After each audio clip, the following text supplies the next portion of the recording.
আমি আমার ভাই মাওলানা গিয়াসউদ্দিন তাহেরের প্রতি বিনীতভাবে আরজ করতে চাই, প্রিয় ভাই আমার, ইমানের প্রশ্ন আমাদেরকে আল্লাহর কাছে যেতে হবে।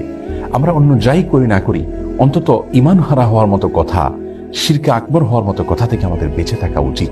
আল্লাহ রাব্বুল আলামিনের ভয়ে অন্তত আপনি তওবা করুন এবং আল্লাহর কাছে ফিরে আসুন এবং আপনার এই কথাকে আপনি প্রত্যাহার করুন।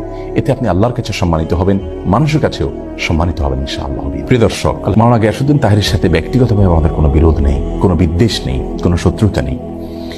আমরা কোনো আলেমের নাম ধরে সমালোচনা করার সম্পূর্ণ বিরোধী। আমরা কখনো কোনো আলেমের নাম ধরে সাধারণত সমালোচনা করি না।